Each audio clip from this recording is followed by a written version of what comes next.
Been saying this has been my mantra, like, how can I love bigger? Because I so want to close off when I'm feeling all the resistance either coming from or out of me. I wanted to stop that kind of battle and find a way, like, where is the surrender? Where is that moment where I can find peace? Where is the moment where I can find connection? And my work is always like, I'm reaching out. Like, I want to reach out and touch you, but in your soul. And that's where I can get. It starts through the eyes, you know? I'm calling in and then calling out for and just saying, like, where can we find this moment of being, like absolute being, where I can grieve, where I can be held, where I can celebrate, where I can pause, where I can question, where I can be messy, where I can be whole, where I can be a complete, complex, multidimensional being, right? Limitless.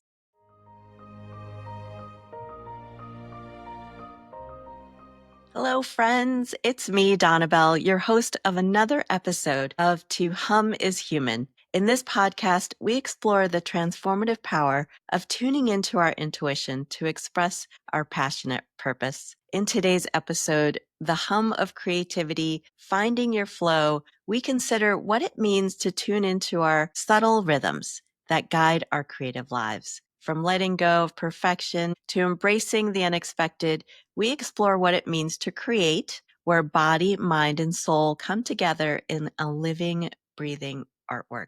Whether you're an artist, a writer, or simply someone yearning to reconnect with your inner spark, this conversation is a reminder that creativity isn't something we chase, but something we allow. I am so thrilled to introduce my next guest. Cicely Carew is a creative alchemist. She creates paintings, sculptures, and environments shaped not just by materials, but by presence. Cicely's work lives in the threshold between the physical and the spiritual, the personal and the universal. Welcome, Cicely. Thank you. Thank you for having me here. Now, you strike me as someone who is a keen observer who takes in whatever is around you. Have you always been like that? I think so. I've been thinking about this a lot lately. Yes, I always have. I mean, as a child, were you always touching things, looking at things, wanting to explore in ways that wherever you were plopped? Yeah. Yeah. I remember a period in my life where anytime we were at birthday parties, I was the child that was way up in a tree and like got stuck at the top. I don't know what period, but I was definitely young. And I was that person that was just like wandering off and in into things, And exploring. exploring. Yeah, yeah. Well, I know dance and movement are a big part of your life. How did you recognize that this mode of expression was something that was just in you? I've always moved. I learned to swim before I could walk. My mom would always tell me stories about how I crawled backwards. Now I'm so curious about that because I haven't thought about it until this very moment. But yeah, I crawled backwards and I was always running around, climbing, love dancing, swimming, just Mm.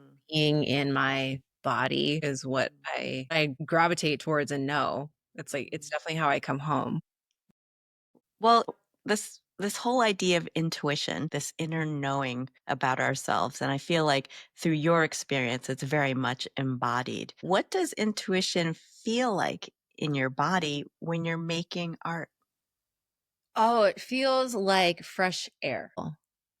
Um, I'm nowhere. I'm right there and everywhere and traveling across time and everything is happening at once, but I'm very much present and uh, I feel alive.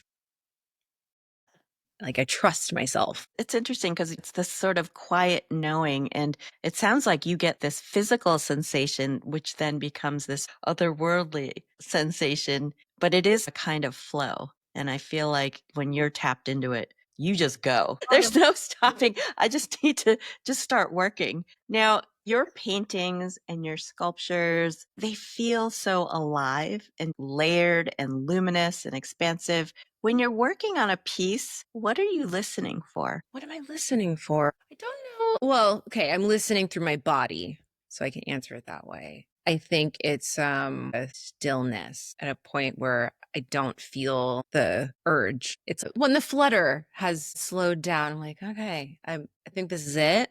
I Mm. can rest is what I'm after. When have I met it? And I know it when I feel it or I just sense it like, okay, that's good.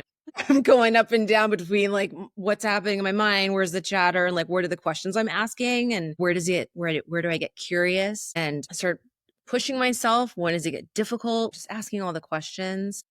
And then there's when I'm in my body and answering with my body, and then it feels like flow and seamless. Like I have the answer, and this is this.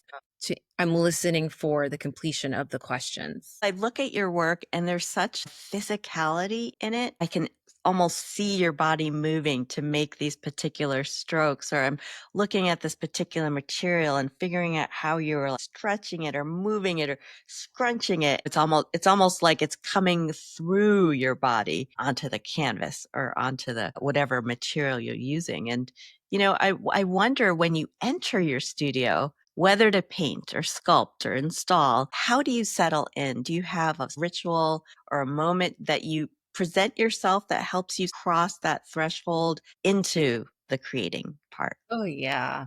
When I walk into the studio, I greet it. Say, "Hello, I have arrived. You're here. I'm here." And then I just kind of like walk around and I smell it. Like you can smell the materials. And it's really, that's how I kind of settle in my senses. Like I'm here. Usually it's in the morning. So the sunlight is starting to come in through the window. And I'll just kind of like look around and take it all in with gratitude. Like this, I've come so far. I can Mm, see the timeline. And then I just say thank you. And then I'll say a prayer, really. Just like God, love, use me. mm. Let me create something and use my hands, use my body, use my eyes. Let me have ears to hear you and a heart that knows. May I serve. And then I'll just start going. I mean, that's so beautiful. I think there's something to stepping into a space and just being thankful. It already sets you up to being in sort of an elevated state, right? Because you're always just thinking, "Oh my gosh, this is such an amazing space and wow, I get to spend this time to do my work and to feel that and to know that and then to offer whatever comes today. I'm open. I'm open and ready to whatever comes and I'm going to do it." That in itself is a beautiful setup to a creative practice. I know that you often speak about improvisation in your work. What does it mean to you to create without a fixed plan? Or how do you navigate the unknown in your practice? I think it's always felt like second nature. There's the rules. I think my professor in college said this, Kofi Kaiga. He's like, you have to know the rules before you can break them. And I was like, yes. Then he would leave and he's like, that is all. I will leave you with that, is what he would say. And then he'd just like saunter off. Like, and I would sit there and ponder life, like, oh, I have to know the rules. But I think there's something that is really grounding and empowering about that. I know the way, and now I'm going to do it my way. Mm, And I'm going to journey through it. And mm, that's imperfect. That is unplanned. Some of it, I have an idea and intention, just like the living. I have an idea and intention of how I want to live or how I want this day to unfold or what my life could become. But there's a lot of leaving it to being and the doing to see it through. mhm, I don't like the plan anymore. If I have a specific plan, that actually feels really restrictive. Like, no, now I've bound it up in something that it must become. And that doesn't feel right because now I'm like controlling it with my little mind.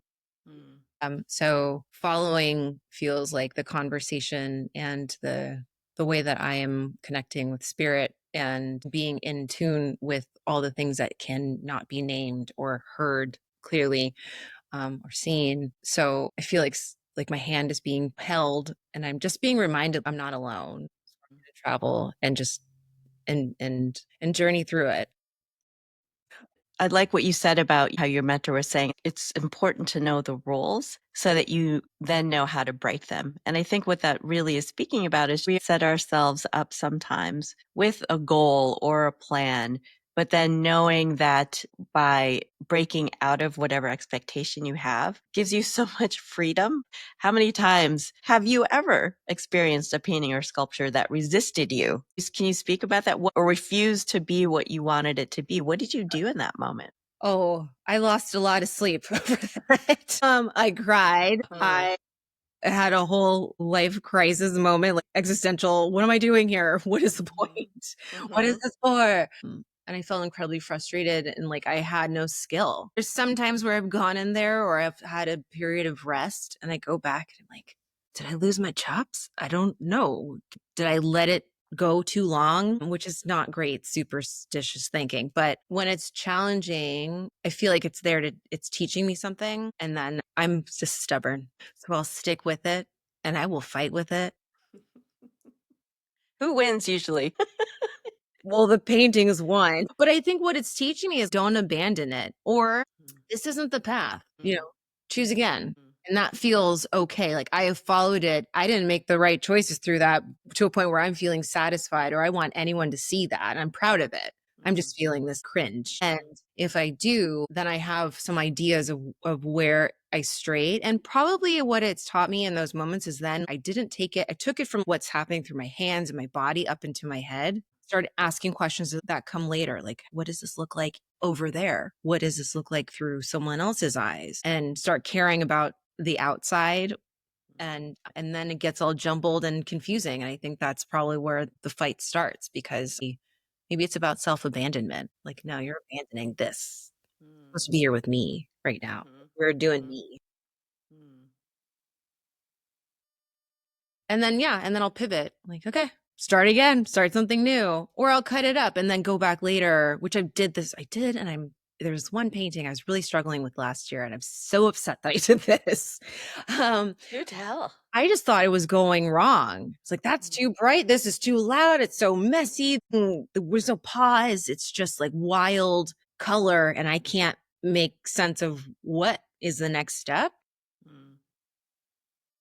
And then I also felt like it was becoming iterative. It was like imitating and didn't feel right. Or I got worried like, oh no, I've trapped myself. I'm going to When you say imitating, what do you mean? I made a painting that I really liked and I felt like I unlocked something. I want to try that again. So this painting started to feel like that, totally different palette, very different energy, very different aesthetic and composition. But there was something that was making me feel like I was then bound to recreating or making something that looked like that painting. And I then got worried. Instead of just sitting with it and just appreciating, like, well, yeah, maybe it has a twin. That's okay. It's got a sister or brother.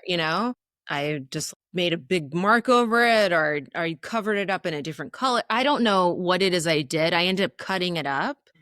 And then when I go back and look at it sometimes, because your memories love to haunt you with some photos, sometimes it's like, here, look at this memory. And I'm like, it was such a great painting that gave me the energy that I was looking for to take that next step. I think it was a leap and not redundant. It was echoing something that felt exciting. So, I think it was teaching me in that time to like, it's okay. It's okay to look similar. Or it's okay to feel the same. It doesn't mean that I'm losing anything. Maybe I'm holding more space for that thing that brought me so much joy and excitement to get bigger and bigger and bigger and expand. I That's like about the word echoing because it really is more of an observational thing than copying necessarily. Do you know what I mean? It's just like, oh, it's just reverberating into this painting all of a sudden. And then what do I do with it? Because, the original source is over there and this is like a new service and it's its own thing. And what do you do with that? And that's a curious moment when you're trying to create something while still thinking the thing where it came from. Mhm. It's an interesting conversation. I'm interested in how you toggle back and forth between the paintings and the more sculptural works. How do those conversations come together, or how do they inform each other in ways? I'm inspired by what can happen in the 3D because I can't make that happen in the 2D. It's just not my skill set. And that's fine. I think that's what brought me to 3D and seeing it through the lens of painting and the way that I would approach painting through layers and color and shape and form and, light, because they both offer something different. And I'm just able to answer the question, like, what does this need? So I'm not struggling to try to force paint whatever material to do something that this other material, the sculpture, can do Mhm. with Mm. ease, that allows me to just make it and be in the joy of creating it, in flow. And they're both in conversation. The language is the same. I think it's like a metaphor for life. Some ways that we inhabit the world and people we come across, like, this is the lesson, this is a thing in a different form. That was like my wisdom moment. I don't have to make it happen here. Mhm. Allow this to happen here. Yeah. And yeah, just allowing yourself to just be curious. Well, what does it look like with this instead of that? And how cool, right? I think it's a great segue into my next few questions because I love your most recent exhibition at the Fuller Craft Museum. And I want to talk about that a little bit because, first of all, I love the title. And I can say it in like two different ways, but I don't know how you say it. But I say it's both be loved and it's beloved. So, Mhm. can you talk about, first of all, the title of it? Because it sounds like both an offering and a reminder. Yes, it is. You get it. Oh, okay. Oh, well, then that's good. We can move on. No, no, no, seriously.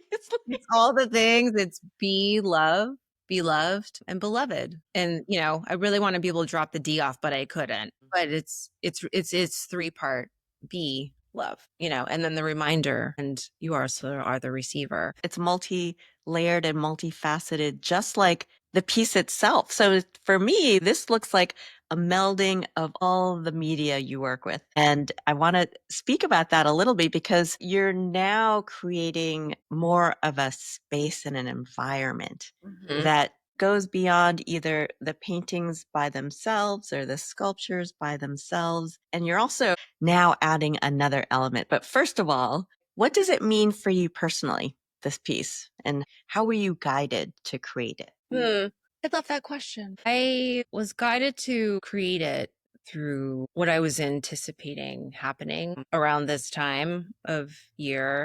There has been so much tension and tumult and change and grief and then hope.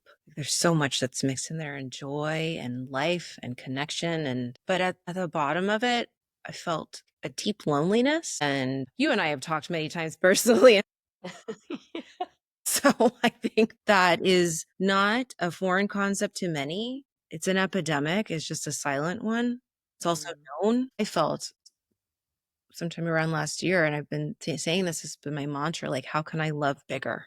Because I so want to close off when I'm feeling all the resistance either coming from or out of me. And I wanted to stop that kind of battle and find a way, like, where is the surrender? Where is that moment where I can find peace? Where is the moment where I can find connection? And my work is always reaching out. mhm, I want to reach out and touch you, but in mhm. your soul. And it starts through the eyes. Right. But I'm calling in and then calling out and just saying, where can we find this moment of being, like absolute being, where I can grieve, where I can be held, where I can celebrate, where I can pause, where I can question, where I can be messy, where I can be whole, Mhm, where I can be a complete, complex, multidimensional being, right? Limitless. mhm, And so I was thinking of sacred container, like, where does that exist? And this was on more of a personal level. How do I create that for myself and within relationships and really build a lot more intimacy? We are not well practiced in mhm, intimacy. And that's, I think, what we're missing, how we can really see each other and be seen and feel more full and full of life and give more and receive more. So it's like, how does that abundance come about? But break through the layers of it that are barriers to that love that being loved and loving. Mhm. So I wanted to create this little cocoon, like pack you in the things that I feel are coming through me through the other ways that I'm making. And so that space just spoke to me. And I thought like, yes, this is exactly what I want. And this is what I can do. And it's the right size. And I can Mhm. put you into the space of love. I can just shower you and just throw it on real big and you can't escape it. You got to take it in and feel uncomfortable, but like play and you delight and be present. And it's Mhm. the presence that allows us to really just let everything that needs to go, go, and what needs to come, you know? Mhm. Mhm. So that's how it happened. And the title was really just the play with the words and how I don't want it to be just one thing. I want so much. And I Mhm. want so much for you and others, you know? Such a beautiful gift. You've created a sanctuary. It feels like a safe space for reflection and exploration. And it does seem sacred. It feels like you're in this liminal space where you can pause and feel embraced by the moment. And I think that's really special. And how did you hold space for your own spiritual and emotional energy while making this work? Oh, there's a lot of crying. There's a lot of crying in I the background all imagine. the time. A lot of laughter, there's a lot of questioning. I think just moving through the space and constantly telling myself like I don't have anybody to impress, to be loved. I've earned this opportunity. I've earned where I am and I don't have to keep earning to create. Um Yeah, I'm not saying that with arrogance, saying for my own things that I was managing and working through was, like I was in there shedding layers of old selves and old beliefs and old, thoughts and thought forms, just things that have weighed me down and ideas about myself, about the world, about love, about relationships, about all the what's. And so everything that I was touching in there just felt like when I was putting it there, I was leaving something behind and also like blessing it. And it was Mm, blessing me. So it's just mm, like, okay, I trust that this is it. And then when I was challenged, I was excited. I was making this collage that's bouncing between the, 2D and 3D. It was challenging and feels incomplete in terms of like the ways that things intersect, and that's intentional. mhm, But in those moments, I was like, how's this going to be received? How is it going to read? And when I went there, instead of worrying and allowing worry to consume me, I was like self-soothing, like, no, mm. we got this. We're in here. And I'm going to ask my friend over there, like, what do you think? And get eyes on it and not be afraid Mm. to play in space. And there's people walking around watching me make this. Like I am having the naked dream in real life. So I might as well get on with it and Mm, and just let myself be seen. Let me be in process here and just let it all fall away. mm. So I think that's how just the making. Yeah. Well, and it feels like beloved, be loved was part of your own healing journey, like your own healing process. Um, I imagine that people going through there will also have similar types of experiences. Now, you have sound in there as well, which, I was excited about because people who are listening to this understand that there are paintings, there are 2D works in addition to sculptural elements, 3D works coming out of spaces. You also have some video elements in there, but also sound. So soundscapes, is that a new thing for you? Yes and no. I Mm, think in the previous show, like at the ICA, I made a soundscape for that. I've hosted sound baths. I offer them. Usually I'll do that as a workshop element to any public art that I have out in the world or a part of a show, just, as an offering. But this way, when I was thinking about it playing throughout the space, there's three different soundscapes at the same time when they're also blending together, make this other melody, which is really Mm. exciting. But so yes, it's new in that I'm actually feeling like I can say this is what I'm doing and see it growing beyond just the first little experiment that I did. And this feels absolutely necessary for each piece because it's a part of the experience. I can't imagine that space quiet now. Yeah. Well, it's almost like a sound prayer running through the space, Mm.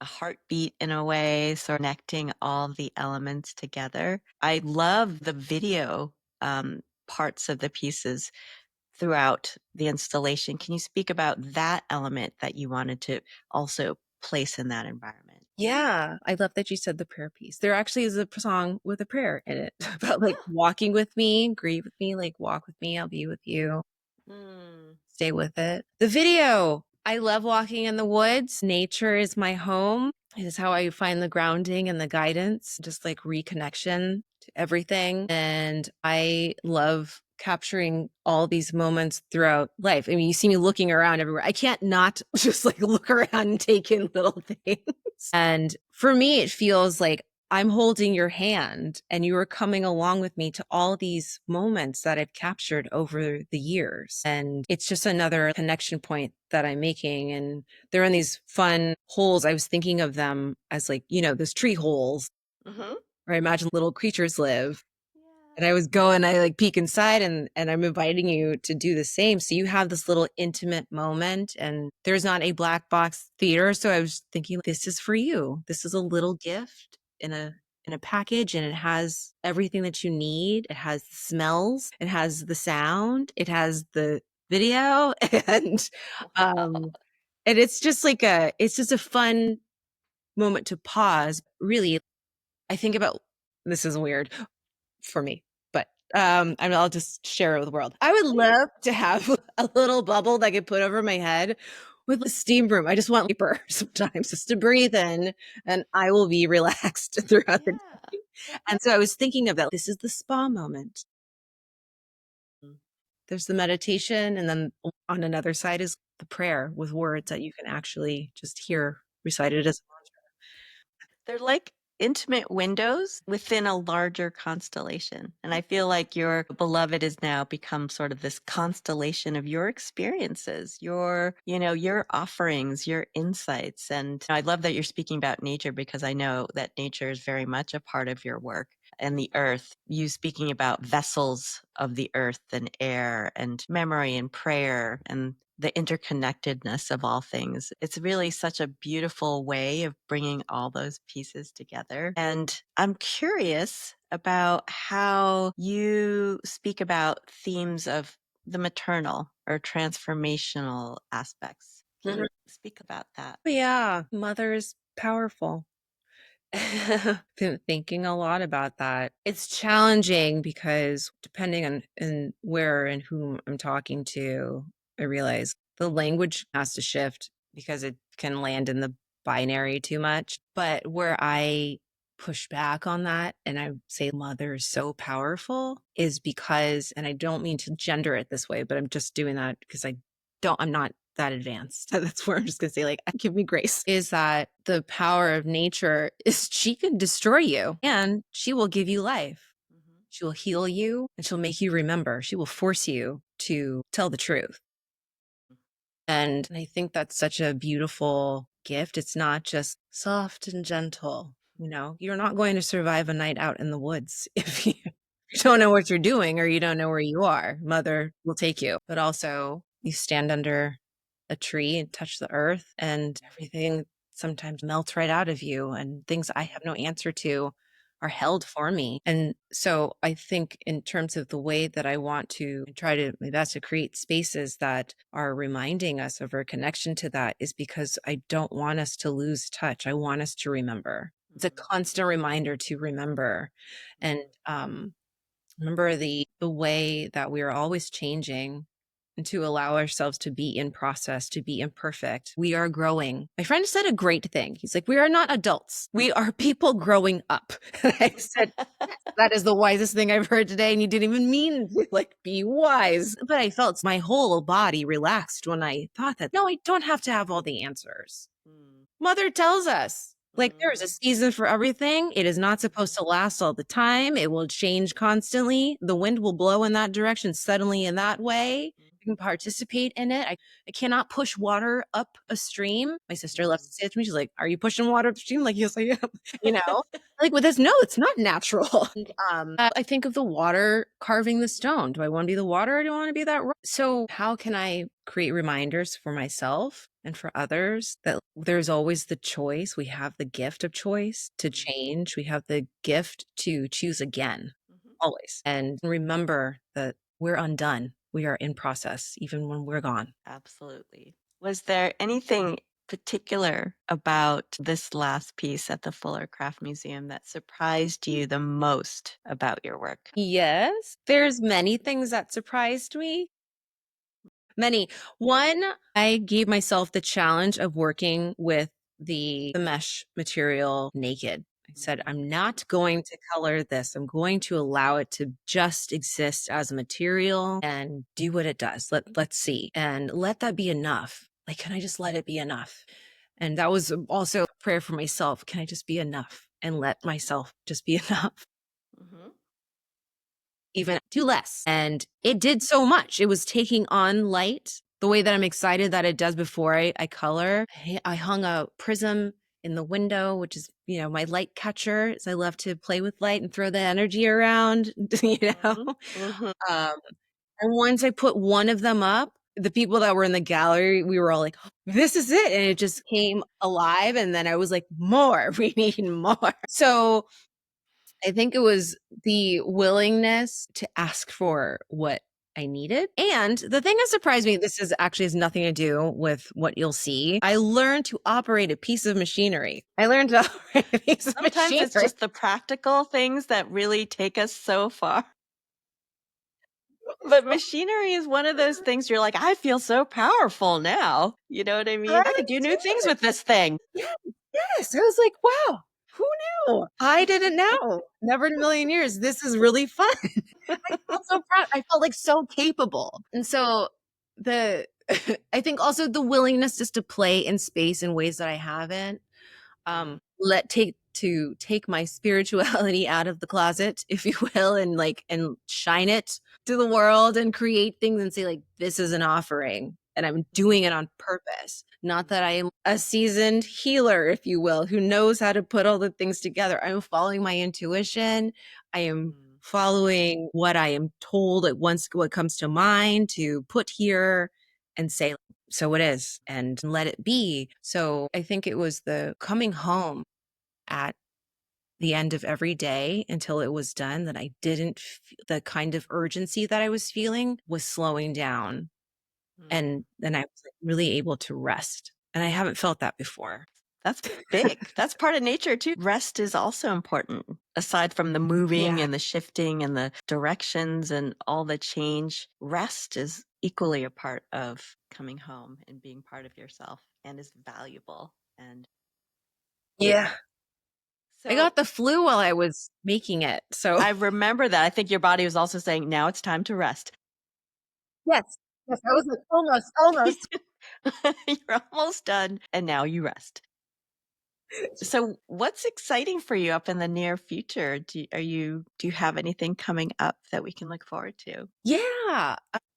Let's see. In the fall of 2026, no, I'm sorry. It's around winter at the Botanical Garden in Worcester. I will have public art display there. That's a part of the Orchid show. So I'm really looking forward to that. It'll be there for a couple months. Another kind of immersive installation. But this time I get to work with living materials. So that feels really special to me that the two will make that connection. Uh, yeah, and come alive in a new way. Oh my gosh, that sounds just another next level experience to look forward to. How do people connect with you? How can people find you and see what you're up to? You can find me on my Instagram at Cicely Carew. You can also find me on my website, cicelycarew.com. I think those are the two easiest ways. I'm around on LinkedIn, but Or maybe in person they might run into you yeah, yeah, somewhere. I'm around Hopefully, town. come around town. Always well, Well, you find me in the woods. true, true. Cicely Carew, I love how you follow your instincts with curiosity and courage. You've shown us that creativity really isn't a destination. It's a way of being, a practice of presence, of trust, and surrendering, a lot of surrendering to the unknown. I thank you so much for sharing your story and your creative practice with us today. Thank you so much. It's an honor to be here with you, Donnabelle. Thanks for being here.